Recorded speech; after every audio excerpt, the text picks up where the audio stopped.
미국 조지아주에서 발생한 현대자동차 공장 이민국 단속 사태에 미국 현지 정부가 발칵 뒤집혔습니다. 사태의 파장이 커서 조지아주 브라이언 캠프 주지사는 현대차 고위 관계자들과 만나 상황을 수습하기 위해 한국행 비행기에 올랐습니다. 캠프 주지사 측은 원래 계획된 방문이라고 주장했지만 현지 언론 AJC가 입수한 이메일에는 단속 직후 그가 현대차에 조만간 방한의 면담을 요청하겠다라는 연락을 서둘러 보낸 정황이 담겼습니다. 이메일에는 현대차를 조지아주의 중요한 투자자이자 파트너라고 칭한 대목까지 있어 이 주정부가 사태 진화의 다급함을 여실히 보여줍니다. 이 사건은 9월 초 조지아주 사바나 인근 현대차 전기차 공사 현장에서 미국 이민국이 전격 단속을 벌여 475명의 노동자를 연행하면서 시작되었습니다. 이례적인 대규모 단속으로 한국인 기술자 320명이 체포되었다가 곧 풀려나 급히 귀국하는 사태가 벌어졌습니다. 미국 내에서도 현대차 공장 습격 사건이라 불릴 정도로 파문이 컸고 한미 양국 간 외교 마찰로 비화하기도 했습니다. 당황한 조지아주 정부는 사태 수습에 안간 힘을 쓰고 있으며 현지에서는 한국인 기술자들을 다시 모셔오는 특급 작전이 시작됐다라는 말까지 나옵니다. 심지어 이 움직임을 영화 라이언 일병 구하기에 빗대는 이들까지 있을 정도로 쫓겨나다시피 귀국한 한국인 기술자들을 어떻게든 다시 미국으로 데려오려는 노력이 필사적입니다. 실제로 조지아주 정부 내부에서는 귀국한 현대차 협력사 소속 한국인들 기술자들의 재입국 방안을 다각도로 검토하고 있습니다. 조지아주 경제개발 책임자인 트립 톨리스는 단속 직후 한국인 기술자들의 복귀가 꼭 필요하다. 우리는 한국에 의지하고 있다라고 토로했습니다. 미국 연방 차원에서도 한국 인재를 붙잡기 위한 움직임이 시작됐습니다. 민주당 톰 수오지 하원 의원은 뉴욕 퀸즈에서 기자회견을 열어 현재 호주 국민에게만 발급되는 전문직 비자 E3의 대상에 한국을 추가하는 법안을 재발의했다고 밝혔습니다. E3 비자는 원래 호주 국적자만 신청 가능한 전문적 취업 비자로 매년 할당량을 다 채우지 못할 만큼 여유가 있습니다. 이 수오지 의원은 이 남는 비자를 한국인에게 주자라는 취지로 한국 기술자들이 미국에서 다시 일할 길을 열어야 한다고 주장했습니다. 공화당에서도 과거 한국인에게 연 1만 5천 개의 취업비자를 발급하자는 법안을 제출했지만 주목받지 못하고 폐기된 바 있습니다. 그러나 이번 사태를 계기로 이런 특별 비자 방안들이 다시 힘을 얻고 있고 미 의회에서 실제로 통과될 가능성도 커지고 있습니다. 이처럼 미국에서 한국 인력을 절실히 필요로 한다고 나서자 한국 정부도 원칙을 지키며 단호하게 대응에 나섰습니다. 한국 정부는 우선 단속 과정에서 한국인 노동자들의 인권 침해가 있었는지 직접 조사하겠다고 밝혔습니다. 자국민의 정당한 권익을 끝까지 보호하겠다는 의지입니다.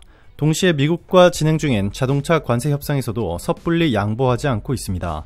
이재명 대통령은 지난 22일 미국발 관세 문제를 조속히 해결하겠다라고 하면서도 미국 측의 무리한 요구는 단칼에 일축했습니다. 미국이 우리 외환 보유의 80%가 넘는 거금을 달러로 투자하라고 압박한 데 대해 이 대통령은 그렇게 했다가는 1997년 IMF 외환 위기 같은 상황에 직면할 수 있다라고 경고했습니다. 통화 스와프 없이 막대한 외환을 빼냈으라는 미국 측의 터무니없는 요구를 거절하며 한국은 국익을 해치는 거래는 하지 않겠다는 뜻을 분명히 한 것입니다.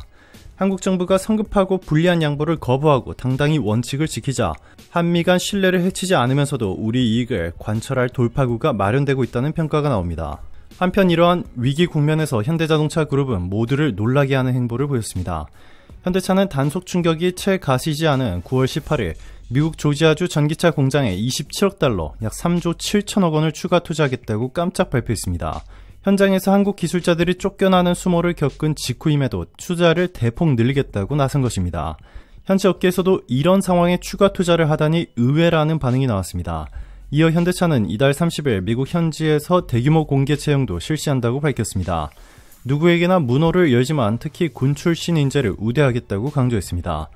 미국 사회에서 군복무 경력은 희생과 헌신의 상징으로 존중받습니다. 현대차가 이러한 미국의 핵심 가치를 존중하고 지역사회에 기여하겠다는 메시지를 보낸 셈입니다. 갑작스러운 단속으로 감정이 상한 미국인들에게 현대차는 우리 편이라는 인식을 심어주려는 전략이기도 합니다. 실제로 단속 이후 미국 여론은 자국 행정부에 비난을 쏟아냈습니다. 한국 기업과 기술자들이 피해를 입자 현지 주민들조차 한국인들에게 미안하다라며 미국 정부의 과잉 단속을 성토했습니다. 이런 가운데 발표된 현대차의 통큰 추가 투자 결정과 미국 출신까지 품겠다는 채용 계획은 미국인들에게 깊은 인상을 남겼습니다.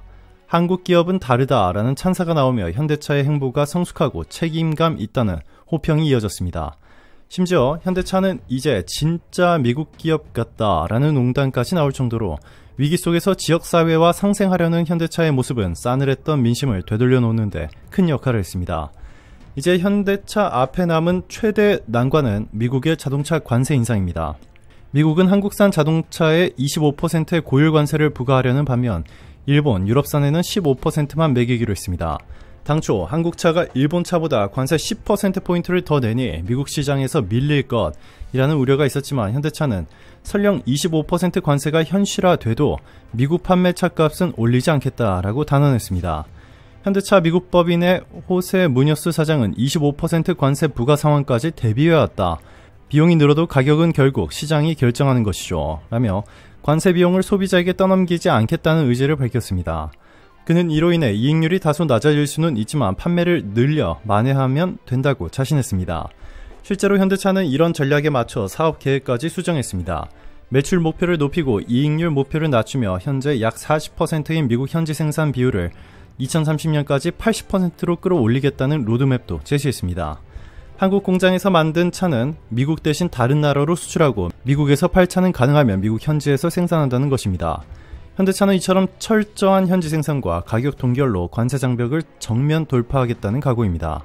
흥미롭게도 일본 자동차 업계는 한국보다 낮은 15% 관세를 적용받고도 미국 시장에서 한 발 물러서는 움직임을 보이고 있습니다. 토요타와 마쓰다는 관세 여파로 내년 수익이 크게 줄 것으로 보고 있고 미쓰비시는 미국 대신 남미에 공을 들이고 있습니다. 마쓰다는 미국 수출 물량을 줄여 캐나다와 콜롬비아 등으로 판매선을 돌리는 등 전반적으로 일본 차 업체들이 미국 비중 축소에 나섰습니다. 니케이 신문은 일본 7개 완성차 업체가 관세 시행이 지연된 56일 동안 하루 30억엔 약 282억 원의 추가 비용을 떠안았다고 전하며 결국 일본 업체들이 내년 초부터 미국 자동차 가격을 10에서 15% 인상할 가능성이 크다고 분석했습니다. 그렇게 되면 한국차는 관세 부담에도 가격이 그대로인데 일본차는 가격을 올리게 되어 오히려 한국차가 가격 경쟁력에서 유리해지는 아이러니한 상황이 벌어질 수 있습니다. 일각에서는 이번 사태를 두고 2008년 러시아에서 벌어진 상황의 복사판이라는 말까지 나옵니다. 2008년 글로벌 금융위기 당시 러시아가 수입차 관세를 크게 올리자 일본과 미국, 유럽 자동차 회사들은 비용 부담과 환율 위험을 이유로 러시아 시장에서 철수했습니다. 그러나 현대차는 끝까지 남아 현지 생산 체제를 구축하며 결국 러시아 승용차 시장 1위를 차지했습니다. 삼성전자도 비슷한 시기에 소니 등 경쟁사들이 떠난 러시아에 남아 현지 생산과 촘촘한 AS만 구축으로 러시아인들의 신뢰를 얻었습니다. 남들이 위기라며 발을 뺄 때 한국 기업들은 오히려 공세를 강화해 성공을 거둔 대표적인 사례입니다. 이번에도 트럼프발 보호무역 폭풍에 당황한 일본, 유럽 기업들과는 달리 한국 기업들이 위기를 오히려 기회로 바꾸며 미국 시장 점유율을 높일 것이라는 전망이 나옵니다. 한국인은 위기에 강하다라는 말을 또 한 번 입증할 무대가 마련된 셈입니다. 국내 일자리 감소에 대한 우려를 불식시키기 위한 현대자동차의 노력도 눈에 띕니다. 미국에 공장을 지으면 한국 일자리가 줄어드는 것 아니냐는 질문이 나오자 현대차는 즉각 울산 공장의 생산 능력을 20만 대 증설하겠다고 발표했습니다. 미국뿐만 아니라 아시아와 중동 등 다른 시장 수요가 늘어난 만큼 한국 생산도 함께 확대하겠다는 것입니다. 해외 공장 증설이 곧 국내 일자리 축소로 이어지지 않도록 선제적으로 국내 투자를 늘린 셈입니다.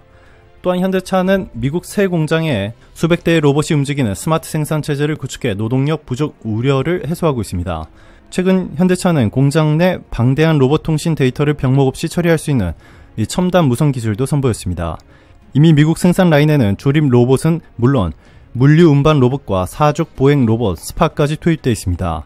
현대차는 로봇 데이터가 몰려도 통신망에 지장이 없도록 채널을 다변화해 안정화를 이뤄냈고 숙련 인력을 충분히 구하기 어려운 경우 로봇과 AI로 그 공백을 메울 준비를 갖추고 있습니다.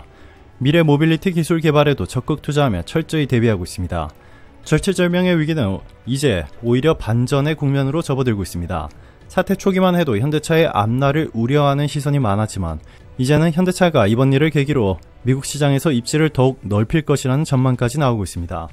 이는 국익을 지켜낸 이재명 대통령의 강단 있는 리더십과 위기를 기회로 삼아 과감히 도전한 한국 기업들의 저력이 맞물린 결과입니다. 한국은 어려울 때 더욱 강하다는 사실을 세계에 각인시키며 현대차와 대한민국은 이번 위기도 더 큰 도약의 발판으로 삼고 있습니다.